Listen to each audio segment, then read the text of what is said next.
ധ്യാൻ എന്ന് പറഞ്ഞൊരു നടൻ ഒരു വർഷം അഭിനയിക്കുന്ന സിനിമകളുടെ എണ്ണം എത്രയാണെന്ന് നമുക്കറിയാം. വീക്ക്ലി സ്റ്റാർ എന്ന് പറഞ്ഞൊരു പേരും പുള്ളിക്കുണ്ട്. ഇവർക്ക് അത്രത്തോളം പടം വരാത്തോണ്ടല്ല, രണ്ടാളും അഭിനയിക്കാൻ റെഡിയാണ്. വരുന്നില്ല, അതാണ് സത്യം. ചോദിച്ചു 7 മാസമായിട്ട് വരുന്നില്ല, വരാത്തോണ്ടല്ലേ.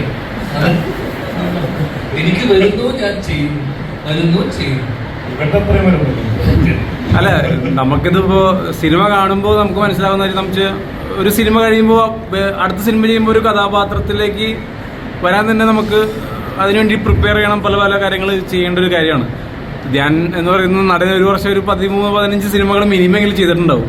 കഴിഞ്ഞ വർഷം ഞാൻ 13 ചെയ്തതില് ഞാൻ നടികറിൽ ഗസ്റ്റ് റോൾ ചെയ്തിട്ടുണ്ട്, ആനന്ദ് ശ്രീബാലിൽ ഗസ്റ്റ് റോൾ ചെയ്തിട്ടുണ്ട്, ഞാൻ ബാഡ് ബോയ്സ് 3-4 ദിവസമാണ് ഞാൻ അഭിനയിച്ചിട്ടുള്ളത്. ഇതെല്ലാം കൂട്ടിയിട്ടാണ് നിങ്ങൾ 13-14 എന്നൊക്കെ പറയണത്.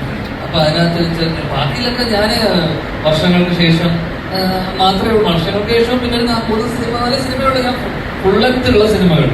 ബാക്കി എല്ലാത്തിനകത്തും അവിടെ ഇവിടെ ചവറ ചിവറ എന്നൊക്കെ പറഞ്ഞ പോലത്തെ പരിപാടിയാണ്. പക്ഷെ പറഞ്ഞു വരുമ്പോ 13-14 ഉണ്ടെന്നേ ഉള്ളൂ. അല്ലാണ്ട് ഇതിന് 4 എല്ലാം തലയിലിടുന്നു.